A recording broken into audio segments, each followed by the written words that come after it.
Certainly not ideal to start the conference 0-6.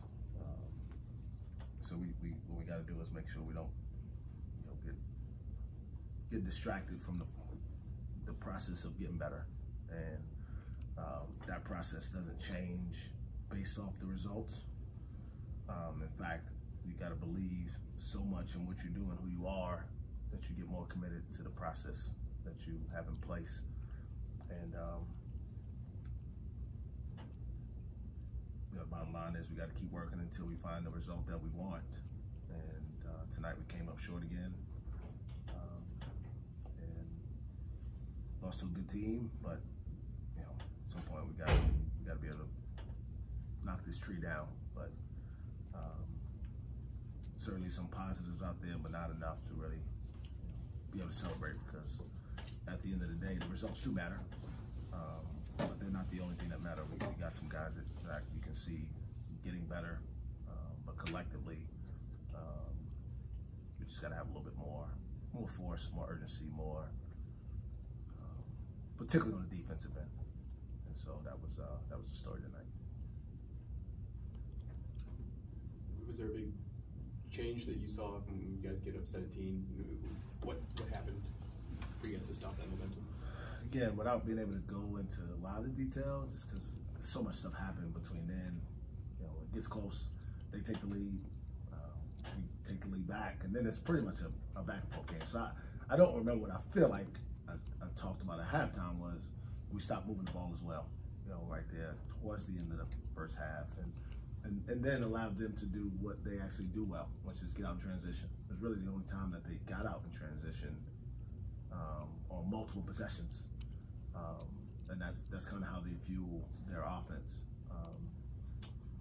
Specific possessions, I don't necessarily remember.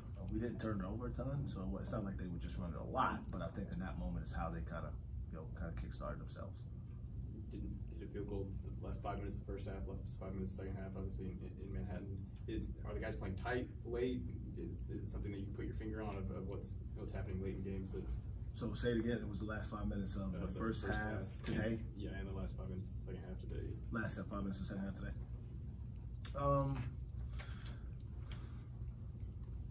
Again, I have to go back and look. I don't know, again, every possession. I know we got some good looks, didn't go down. We tried to put some foul pressure on them, and so then, it kind of depends on how it's officiated at that point, which we're never trying to put it on officiating, but that gives you an opportunity to kind of settle it, break the rhythm of the game.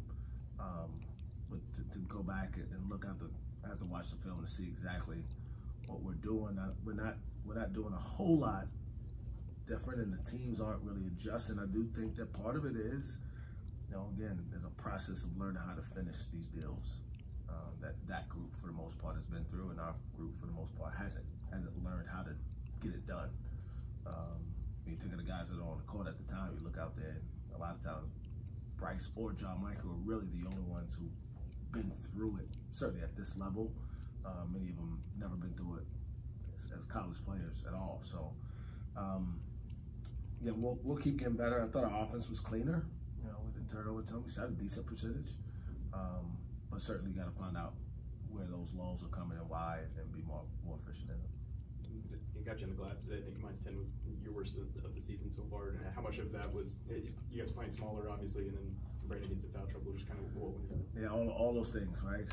That's part of what you expose yourself to when you go to a smaller lineup. Less physicality per se. You give yourself the ability to space the floor more offensively, get some better looks. Like we got 3 great looks from 3 to start the second half. None of them went in. Like you can only control to the moment the ball leaves the hand all the way to the rim, and then you kind of got to hope that the process you've been through in terms of working on it gives the result you want. But playing smaller exposes that against a team that's part of what they do, right? They go to glass extremely well. They're one of the top 10 offensive rebounding teams, and they're the best at fast breaking. So we actually held our own for the first half. I think it was just a 1 rebound disparity. But late in the second half, they really just went to the well at the basket. They weren't running anything super complicated. They were just finding the matchup they like and trying to drive it to the rim. So BG being in foul trouble certainly didn't help that cause on either side of that because he's one of our best rebounders. But regardless, you got to find a way to come out with the ball. There was a few that bounced around there that we could have gotten maybe to the floor first or maybe chased down, and there was a big difference in the game. When you talk about trying to keep guys focused on the process of getting better, how difficult is that, especially with maybe some of the young guys that are kind of learning their way through this? I laugh only because it's not as hard as I think maybe you guys think. It's hard because it's hard to learn how to win, like because they're playing against the best competition they've ever played with the most exposure they've ever had.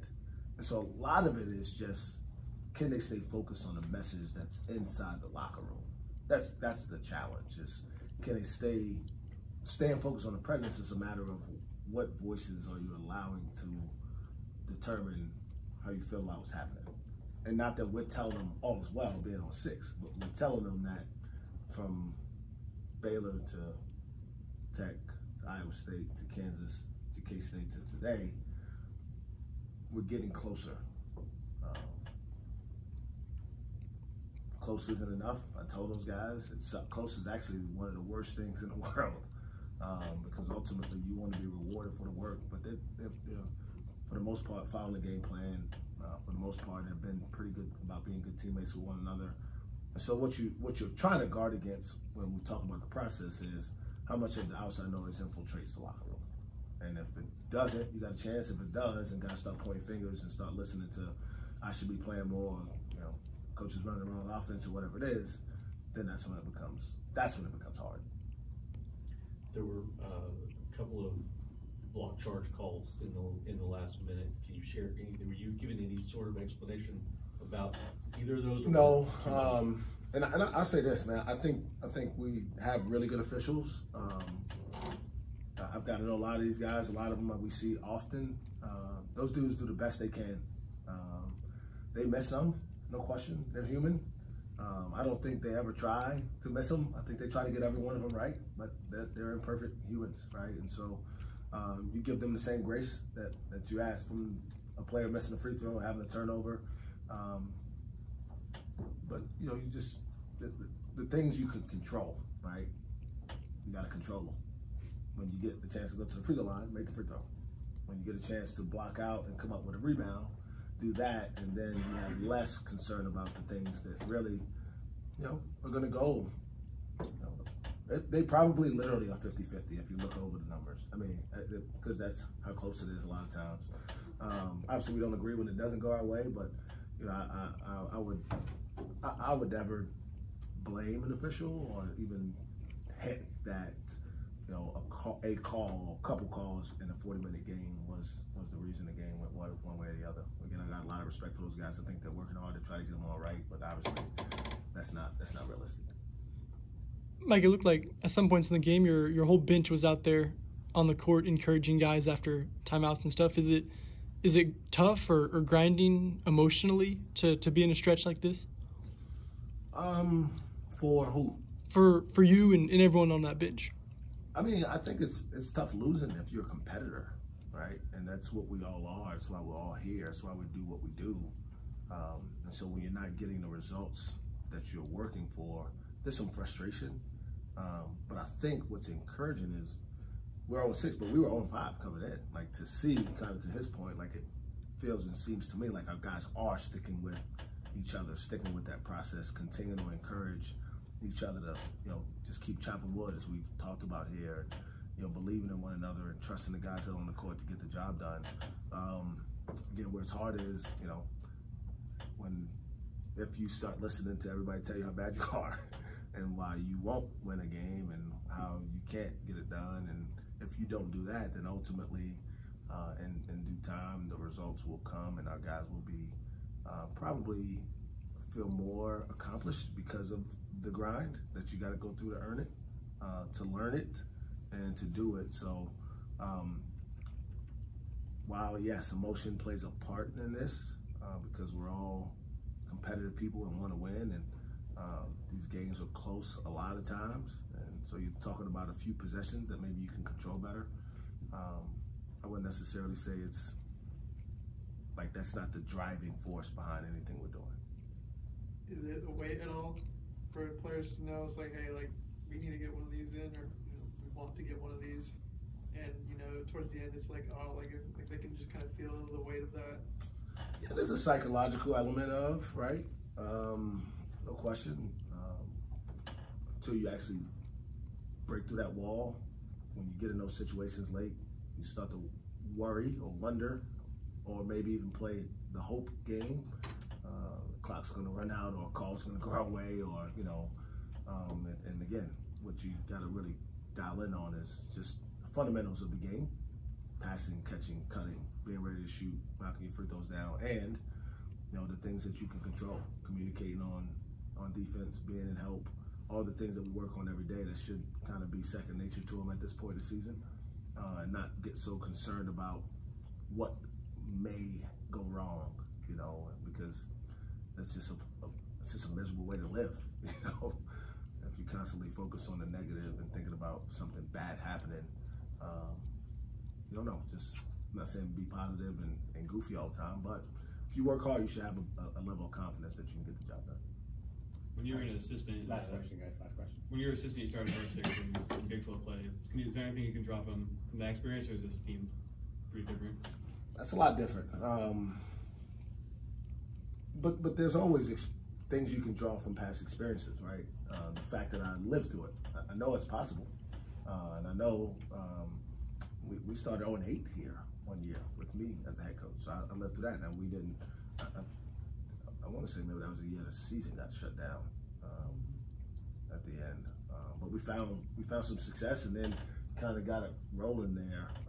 Sorry if I can't get it all together, but they run together sometimes. But what I do is, like I said before, like tomorrow, like when I wake up tomorrow, come up here and give everything I have to make our program better.